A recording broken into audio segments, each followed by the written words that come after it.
Okay, so I just wanted to talk about my near-death experience. I've been on a spiritual journey for about 15 years now, and I've had many, many weird and wonderful experiences.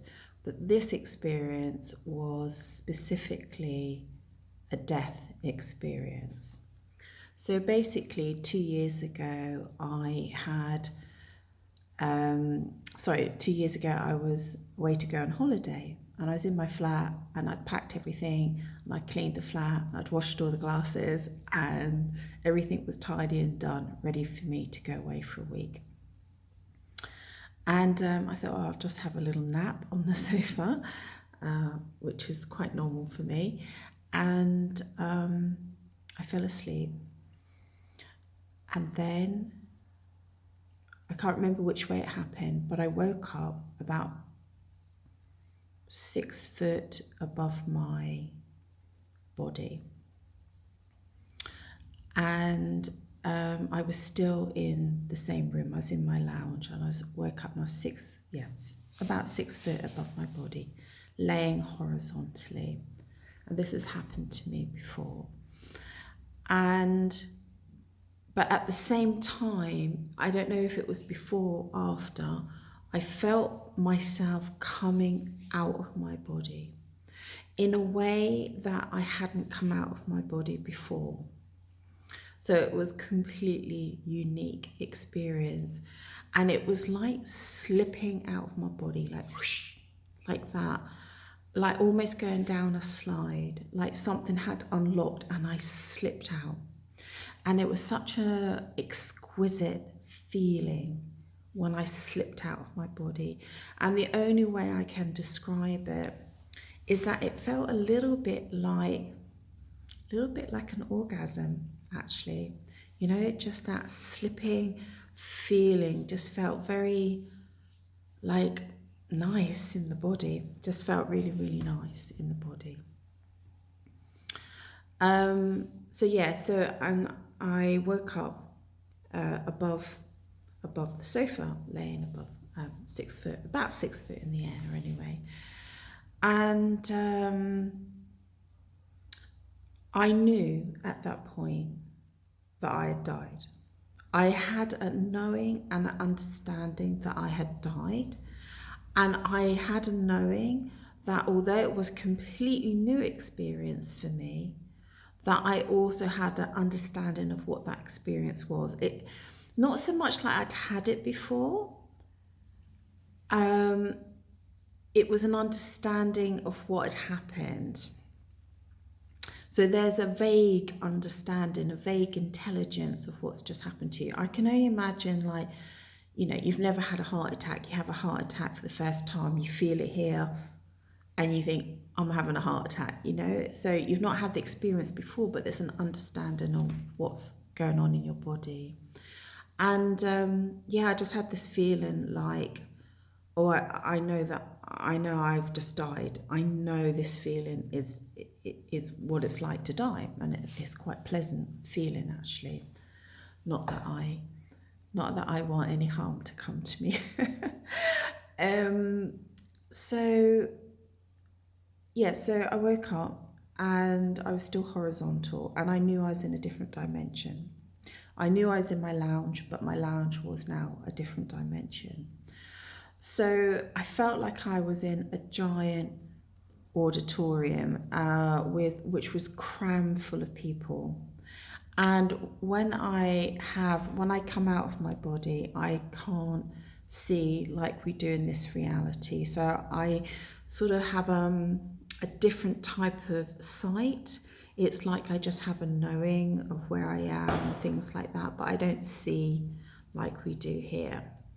So I was in an auditorium and it was packed full of people, and I was amongst these people, and I could hear every single language on the planet. And they were very agitated. People were very agitated, very annoyed, like sort of, what we doing here? What are we waiting for? You know, it's like they're all crammed into this big hall, as it were. And it was quite hot, and not like hot as in hell. It was like hot the heat was being generated from the number of bodies that were there. And everyone was sort of like doing this, sort of bustling, trying to move forward. So I don't know if there were people at the front that were sort of funneling into something or not, I'm not sure.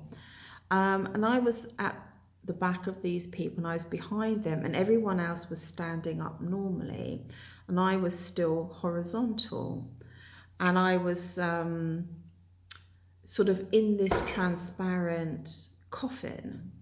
That's the only way that I can describe it, sort of transparent. And I was very comfortable, and I was just laying horizontally in this, and it started to travel across the room. And as it travelled across the room, there were some entities within this room, at the back of this room, and as they saw me pass them, they tried to get me. They tried to swipe at me and attack me, but I was protected in this coffin. Just before I go on to the next bit, I think I forgot to say that when I slipped out of my body and it felt really nice, that exquisite feeling, and I had the understanding that I had died, I said to myself, oh shit, I've died. That's what I said. And I didn't have any thought of, and I didn't have any sadness about leaving the physical world. I didn't have any thought about work or unfinished task, or I need to complete things. I didn't have any thoughts of family. I didn't have any thoughts of sadness of leaving loved ones. I didn't have any thoughts of, oh, you know, I still have all these goals and desires and everything I want to do in the physical world. I had none of that. It just felt completely natural knowing that I'd passed, and it felt completely natural that I was now in this other dimension. So although this other dimension was very unusual and very strange, I didn't feel scared, and I felt like sort of comfortable that about this transition. That was the strange thing. So I didn't have any sort of like sadness attached to this at all. It was very matter of fact. It was an understanding that I had died. But I was a bit, the only thing that I did say, I was like, oh shit, you know, I've died. And I was like, oh, I was going on holiday tomorrow, you know, and I was a bit peeved about that, you know, that I wasn't actually going on holiday. But apart from that, nothing. Nobody came forward in my mind. I didn't even have any thoughts about my physical body. Nothing. It's like, I suppose it is like going on holiday when you reach a new destination and you're really, really happy you've arrived. Okay, so I wasn't ecstatic, but I was neutral. I was like, oh, okay, this has happened.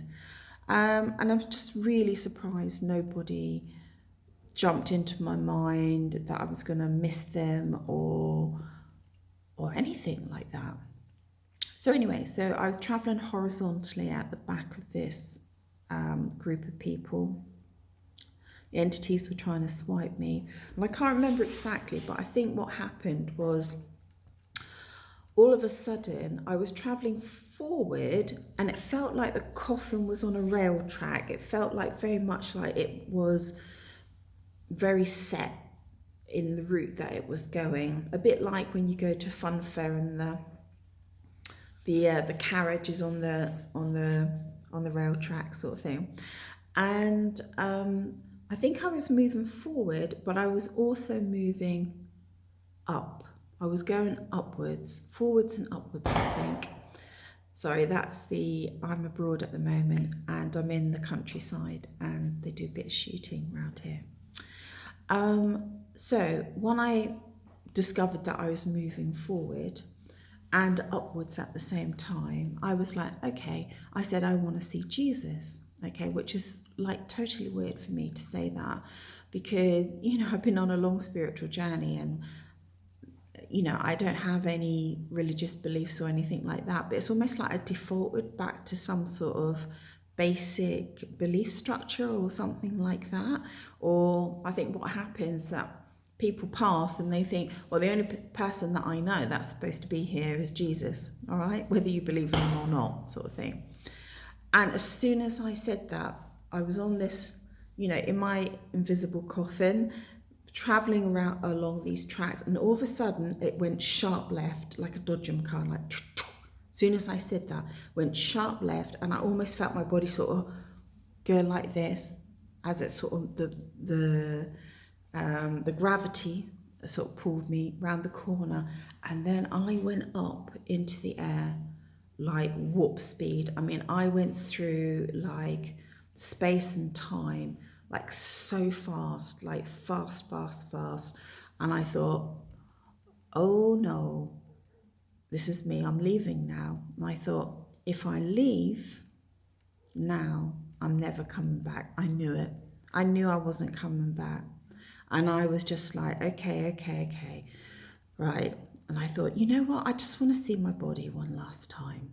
You know, this is all happening so fast. I just want to like see where I'm laying on the sofa. I just want to have a look around my flat. I just want to see the last scene. I also wanted to see what other people would see when they come to find me.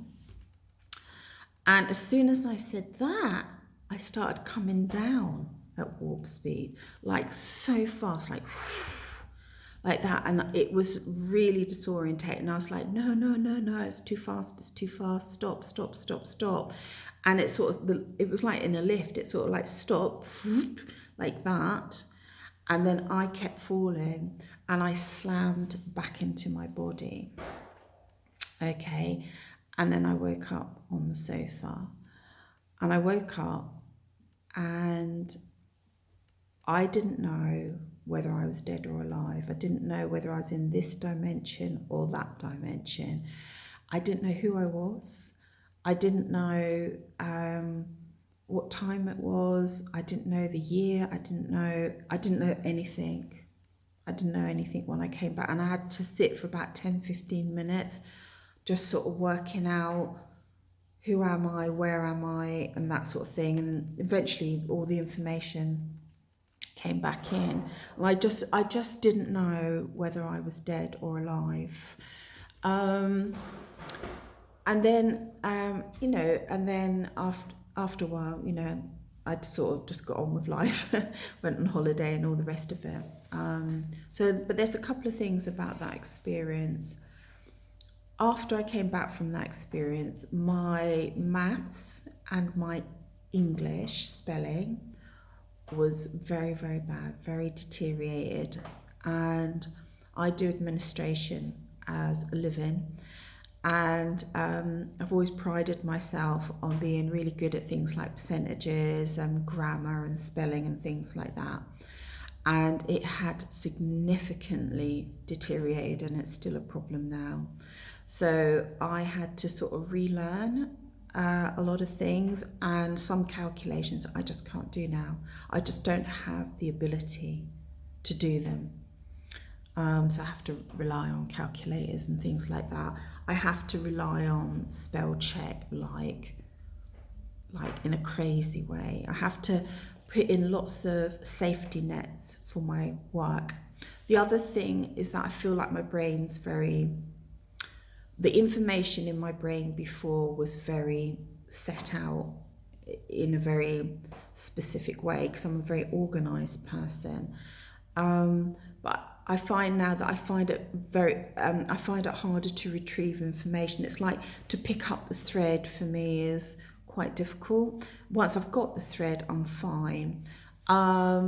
Sometimes I just can't even spell very normal, easy words like shoe and things like that. I think, how do you actually spell that? You know, I just don't know. So I still work in administration. You know, I still have the intelligence and the ability and the capabilities to manage stuff. But yes, it significantly deteriorated. I think I might have had what I personally call a micro stroke during that experience, which has led to this sort of scrambling. So in these videos, I find it difficult to find the correct words I was always on a journey of, I used to be a fact finder, and I decided in my spirituality that I was never going to be able to know all the facts about spirituality, so I just gave up on that completely. So I would say I'm more intuitive in terms of my spirituality and my beliefs. I just let things come to me and decide whether I believe them or not. So information just comes to me that way. The other thing that happened after that experience is that there were significant changes come into my life. I went on holiday. I came back from holiday. I left my job. I changed career. I went through a very bizarre set of circumstances, and I ended up living abroad, which is wonderful, of course. So a lot of things have changed since that experience. Now, I have told people this story, and they're like, "Oh, well, you're just dreaming." Okay, so anyone that's had an OBE or an NDE, the thing is that when you wake up from a dream, you know it's a dream. You know that you're here and that happened. Sorry, can't see my hand. That happened in your dream, while sleeping. When you have an NDE or an OBE, it's real time. So even though the physical laws are different, say you're floating, you're moving through space and time very differently, it's real. It's like you've got up and you've stepped into another dimension. You can feel the sense of travel. You can feel, it's not like a dream where it's all a little bit hazy and not really sure, and you can't remember. You can remember it because it's like walking to the shops. That's how real it is. Okay, I've had other experiences, so I'll tell you about them, but that one was my NDE. Yeah, so it significantly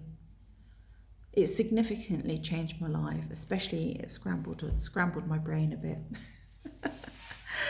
Okay, I just wanted to share that with you. Hope you enjoyed it. Ciao.